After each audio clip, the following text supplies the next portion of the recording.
ادا فرمائے. جب اپنی بیوی کو دیکھتے ہیں تو پہلے آسمان کی طرف دیکھتے ہیں کہ میرے اللہ کی بندی ہے, اس کا جی خوش کریں گے تو اللہ تعالیٰ خوش ہو جائیں گے. ہے جی, جو اپنے بیوی کو دیکھتے ہیں, جو نامحرم کو دیکھتے ہیں, وہ تو بیوی کو دل ہی نہیں چاہتا دیکھیں, دل ہی نہیں چاہتا. کتنی ہماری بہو بیٹیاں ہیں جو تیار نہیں ہوتی شوہر کے لیے, حالانکہ عبادت ہے. مارکیٹ میں جائیں گی تو بن ٹھن کر, میت میں جائیں گی بن ٹھن کر, دعوت میں تو ظاہری بات ہے, اور گھر میں بھوتنی بنی ہوئی ہوں گی. اب دو قسم کے شوہر بار بار عرض کرتا ہوں.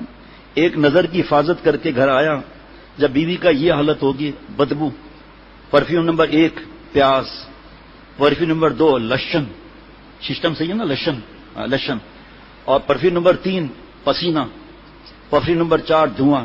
اور پھر گھر میں تو اس وقت بچے گئے ہوئے تھے تو دوڑتی ہوئی آ رہی ہے, کیڑا لائن خوش آئے ہو, تو اپنا اولیا تو دیکھ کیڑا رہے خوش آئے ہو, اتنی بدبو آ رہی ہے. 3 دن تو برش نہیں کرتے, اب شوہر کے پاس باتیں کر رہے, پھے پھے پھے, بدبو کے بھپکے آ رہے ہیں. پھر پوچھتی ہیں آپ کو تکلیف تو نہیں ہو رہی؟ کہا نہیں میں زندہ ہوں.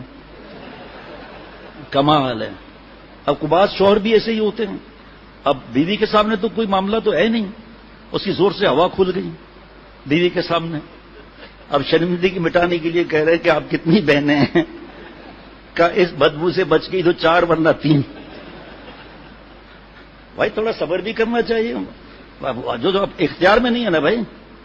جو اختیار حضرت مجدد فرماتے 2 کام کر لو, اختیاری غیر اختیاری, ہمیشہ خوش رہو گے. اب یہ دھماکے کو روکنا تو اختیار میں نہیں ہے جی. تو بہرحال ابھی اس پر ریسرچ کرنے کی ضرورت نہیں ہے, لیکن آج کی ہماری بہو بیٹیاں تیار ہو کر شہزادیوں کی طرح گھر میں رہیں. جو بد نظری کر کے آتے ہیں ان کے لیے بھی انشاءاللہ فائدہ ہوگا, اور جو نظروں کی حفاظت کرتے ہیں لے دے کے آپ ہی تو ہیں, اور پھر کالے برقعے میں, واہ واہ واہ واہ, جو نظروں کی حفاظت کرتے ہیں کالے برقعے میں بیوی ایسی لیتی ہے جیسے چاند کا ٹکڑا, 14ویں کا چاند ٹکڑا تو تھوڑا ہوتا ہے, معافی چاہتا ہوں غلط کہہ گیا, زبان شلپ ہو گئی ہے جی. 14ویں کا چاند ایسا, کیونکہ بد نظری نہیں کرتا, تو اس کو بیوی ایسی نظر آتی ہے جیسے کالے بادلوں میں 14ویں کا چاند. اب آپ بتاؤ, اور پھر کہے گا بھی اسی وارے تارا گوڑ تارا, دیا جو چمکو ہوتا رات جو ٹمکو ہوتا. اب جو آگے ہے جی, لیکن کیا بولنا بھی نہیں آتا, بیوی کی تعریف بھی کرنا نہیں آتی, اور اس کے کپڑوں کی تعریف کرنا بھی نہیں آتی. وہ نیا جوڑا پہن کے کیسی لگ رہی ہوں, اچھا ہے لنڈا بازار سے خریدا ہے. بھائی یہ چیزیں سیکھنی چاہیے, اور سرٹیفکیٹ لا کر شیخ کو دکھانا چاہیے. بعض لوگ تو بیوی میں تڑیاں مارتے ہیں, 8 سرٹیفکیٹ لاتے ہیں, دیکھو بیوی کو یہ نہیں ہے. ہاں اس پہ انداز رائٹنگ سے پتا چل رہا ہے بہت خوش ہے. بعد میں جو ہے نا ایسا بھی بنا ہوا ہوتا ہے, لکھا ہوتا ہے کیا خیال ہے نظر نہ لگے. دوستو یہ بتاؤ, اگر آپ کی بیٹیوں پر ظلم ہو جائے تو تعویذ مانگتے پھرتے ہو یا نہیں؟ بعض خواتین ان کا کام ہے شوہر کو ستانا, اذیت دینا, بدتمیزی کر کے اللہ کو ناراض کرنا.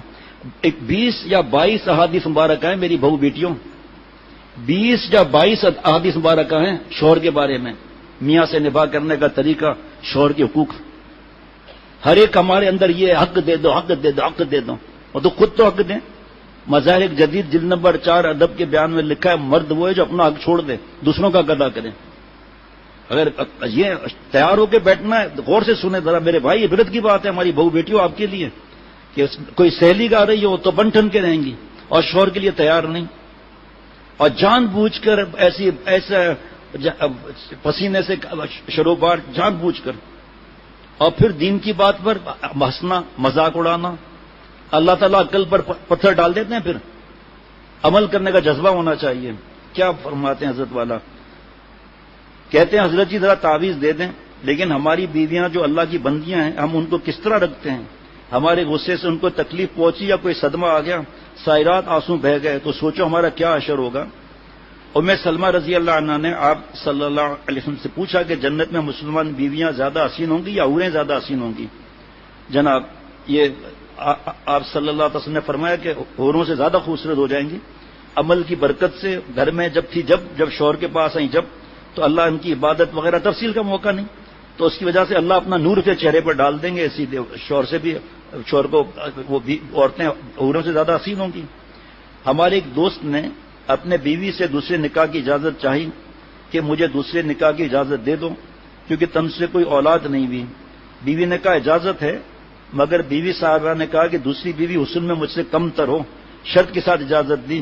اب یہاں تو نہیں لکھا ہوا، تو حضرت فرماتے تھے جب بیوی کا یہ مزاج ہے تو پھر اللہ تعالیٰ اتنے احسان کرنے والے ہیں، وہ کیسے چاہیں گے کہ مجھے چھوڑ کر یہ گٹر لائن میں گزریں؟ عورت کی فطرت ہے کہ وہ شوہر کی ساری نظر کو اپنی طرف چاہتی ہے۔ میں ایک شیخ العرب والعجم فرماتے ہیں، جیسے حضرت فرماتے ہیں لکھا ہو ایسے بتایا کرو۔ میں ایک بات اور عرض کرتا ہوں کہ کسی کی بیٹی میں حسن کم ہے اور مزاج کی بھی تیز ہے، لیکن اس کا داماد اس سے نباہ کر لے، اور اس کا داماد اس سے کئی گنا حسین ہو اور بیٹی کم حسین ہو، لیکن وہ ساری زندگی نباہ کر دے، آپ بتائیے باپ کا دل کیا چاہے گا؟ ساری بلڈنگ، جائیداد، فیکٹری سب اس شریف داماد کے حوالے کر دوں کہ کس قدر کو پھر قدر کرے گا داماد کی؟ دوستو، اللہ تعالیٰ بھی ان اولیاء اللہ کی بے حد قدر فرماتے ہیں جنہوں نے ان کی بندیوں کے ساتھ نبھایا، بے شمار احسان کیے، ان کے ساتھ شفقت اور محبت سے معاملہ فرمایا۔ یہ سلوک کی بہت بڑی چیز بتا رہا ہوں، سلوک اللہ کے راستے میں آگے بڑھنے کا۔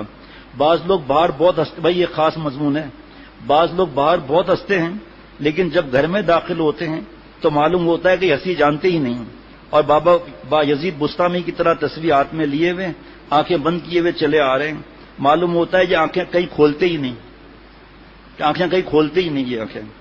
فرمایا سنت کا طریقہ نہیں ہے یہ۔ اور پھر بہو پر غصہ ہونا، پوتے پوتیوں نواسیوں پر غصہ ہونا، یہی جو آدمی بہو کے ساتھ ظلم کرتا ہے اپنے بیٹی کے ساتھ بھی کرے نا۔ آپ کی اور ہماری بیٹیوں میں کوئی کمی نہیں، کوئی گناہ نہیں، کوئی اخلاق کے بدتمیزی، ان سے کیوں ایسا رویہ؟ اور پھر ساس سسر کو اجازت ہے ذلیل کرنے کی، ساس سسر کو اجازت ہے، اور پھر معافیاں مانگنا۔ ارے اب معافی ایک بار دو بار، اللہ تعالیٰ سے تو بار بار ہر وقت ماشاء اللہ، لیکن یہ کون سا طریقہ ہے اخلاق خراب کر کے؟ اصل میں اصلاح کراتے نہیں ہیں اور بم بنے رہتے، پھر بم پھٹ جاتا ہے۔ کس طرح بد دعا لیتے ہیں، اولاد بھی ان سے دور ہٹ جاتی ہے کہ یار بیوی کا مسئلہ کیا ہے جو ابا اتنا ناراض ہو رہے ہیں؟ شریف اولاد منہ سے بولے گی نہیں، محبت میں کمی آ جائے گی۔ اور بعض لوگوں کو تو بیوی کی غلطی بھی نظر نہیں آتی، نظر آ گئی تو منہ پھاڑ دیتے ہیں، بھائی بات کا مسئلہ نہیں ہے، بعد میں نہیں بول سکتے، لیکن اتنا غم ہوتا ہے کہ باہر باجزید بستر سب سے مسکرا کے آئیے پرچون کی دکان ہے، رات کو جا کے بیوی سے کہتا ہے بیگم صاحبہ ذرا زیتون کے تیل کی مالش کرنا، کیوں؟ کا مسکرا کر جبڑے دب گئے ذرا مالش کرنا، اور گھر میں سنت سمجھ کے مسکرا کر آنا، یہ سب ان سے نہیں ہوتا، ان ظالموں سے۔ اور بدتمیزی، شور شرابہ، پاگل ہو جاتے ہیں، ایسا کرو۔ وہ حضرت مفتی طیب صاحب دامت برکاتہم تشریف لائے تھے محتمم جامع امدادیہ فیصلہ آباد، فرمایا آج بھی ہماری بہو بیٹیاں کیسی بھی ہیں لیکن خدمت کرنے کے لیے تیار ہیں، لیکن محکوم بننے کے لیے تیار نہیں ہے کہ ذرا سی بات یہ کیوں کیا۔ تم کون ہوتے ہو دوسروں کی آزادی میں دخل دینے والے؟ تمہیں کس نے پتا؟ اپنی اصلاح کراؤ، گھر کو جہنم بنا کے رکھا ہوا ہے۔ آپ سے کیا وہ کیسٹ لے لیں مفتی حضرت مولانا مفتی محمد طیب صاحب دامت برکات میں کس طرح نصیحت فرمائیں، آج بھی ہماری بیٹی سب خدمت کرنے کے لیے تیار ہیں، لیکن حکم کے برداشت نہیں ہے کسی کو، ہر ایک کو شیخ کا ہی آدمی نہیں برداشت کر سکتا جس کو اللہ کے لیے پکڑا ہے۔ اصل میں ان کے اخلاق خود کے برے ہیں، ہماری نظریں اپنی داڑھی اور بیانات اور نمازوں پر ہیں، باہر لوگ تعریف کرتے ہیں، اندر بھی تو پتہ چلے کہ اندر کا کیا معاملات ہیں۔ بیوی پر ظلم کرنا، اس کو رات دن کا ساتھ ہے، تو بھائی جب رات دن کا ساتھ ہے، ایک آدمی نے ڈاکٹر کے پاس گیا، چیخیں مارنا شروع کر دیا کہ میں مرنے والا ہوں، جلدی سے میرا علاج کریں، لاسٹ اسٹیج کا پی لیا ہے، ہر چیز پیلی نظر آ رہی ہے۔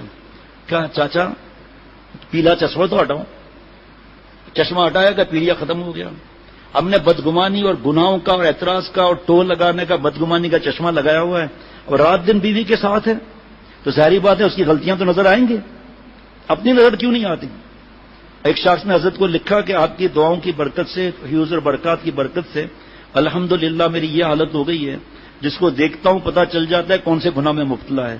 حضرت ناراض ہوئے کہ بیوقوف، مومن کا آئینہ ہوتا ہے، تجھے جو اس میں عیب نظر آ رہے ہیں تو اس کی اصلاح کرا لیں۔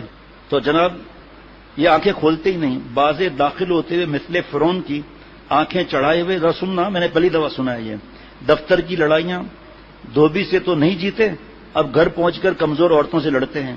دفتر کا سارا غصہ کی کوئی بدمزگی ہو گئی، آفیسر نے ڈانٹ دیا تو گھر میں آ کر مزاج چڑچڑا پن ہو گیا۔ ہماری ماں حضرت عائشہ صدیقہ رضی اللہ عنہ فرماتی ہیں کہ آپ صلی اللہ علیہ وسلم کبھی نہیں داخل ہوئے الا مسکراتے ہوئے، کتنے غم تھے آپ صلی اللہ علیہ وسلم کو، کتنی منافقتیں، کتنے جہاد تھے، کتنا ستانا تھا، اس کے باوجود جب گھر آتے تھے مسکراتے ہوئے. جناب امت کے ہزاروں غم، ہزاروں جہاد ہو رہے ہیں، ہزاروں افکار، پریشانیاں، لیکن جب آپ صلی اللہ علیہ وسلم گھر میں داخل ہوتے تبسم کے ساتھ آتے. بھائی یہ جو فرعون کے پارٹنر بن کے لڑائیاں کرتے ہیں نا، ان کے پوتے پوتیاں نواسے نواسیاں بہو بیوی محبت نہیں کرتے ان سے، ان کے جوتے کے ڈر سے جو ہے وہ ان کی خدمت کرتی ہیں. یہ کون سی ظلم نہیں ہے یہ کہ ہر وقت روب ڈالنا؟ اچھا حضرت فرماتے تھے میرا دکھ جو ہے وہ غیروں سے نہیں ہے، اپنوں سے ہے. محبت کا دعویٰ کرتے ہیں، عظمت نہیں ہے، شیخ کو بتاتے نہیں ہیں. ہمارے یہاں 3-4 واقعات ہوئے تو ہمارے دوست نے جو ہے جب کوئی بات ایسی بھی کہا ہاں آپ شیخ کو بتا دو، تو میں نے کہا کہ بھائی آپ کیا اخلاق کیسے ہیں؟ اس میں تو تکبر چھپا ہوا ہے کہ ہاں شیخ کو بتا دو، مطلب آپ کے دل میں شیخ کی عظمت ہی نہیں ہے. فوراً تنبیہ ہوئی، معافیاں مانگی، 3 بار معافیاں مانگی. معاف یہ جملہ بولنا کہ جاؤ جاؤ شیخ کو دکھا دو، بتا دو شیخ کو میرا، ڈانٹیں گے نا ٹھیک ہے، ہاں ڈانٹ پڑ جائے بہت اچھا ہے، یہ ڈانٹ پڑ جائے اچھا ہے یا تکبر ہے؟ یہ سب ڈرتے ہیں ایسے آدمی سے، اور یہ آدمی حق سے محروم رہتا ہے. گھر میں کوئی بھی ایسی بات بھی نہیں بتائیں گے اس کو کہ مارے گا سب کو پکڑ کر، چیخیں مارے گا. کیا زندگی ہے چیخیں مارنے سے؟ دماغ میں درد، سر میں درد، رگیں کھچی ہوئی، اور چہرہ حضرت فرماتے بھوت جیسا تو ان کا چہرہ ہوتا ہے. فرمایا اے کاش جب تم بک بک کرو نا تو اس وقت ٹیپ ریکارڈر ساتھ رکھو. اس وقت واک مین ہوتے تھے، اب تو چھوٹے موبائل میں بھی ٹیپ کا معاملہ ہے. کاش کہ اس وقت آپ اپنا ٹیپ کریں آواز اور خود سنیں بعد میں یا شیخ کو سنائیں. اور ایک آئینہ رکھو، اپنی شکل دیکھو، جن ہے یا بھوت ہے یا آپ ہیں. آپ کہیں گے کوئی جن ہے کوئی بھوت ہے، شکل غصہ آرام ہے. جہاں غصہ آنا چاہیے وہاں غصہ نہیں کرتے، جہاں غصہ نہیں آنا چاہیے کیسے اخلاق ہونے چاہیے، موقع نہیں اس کا.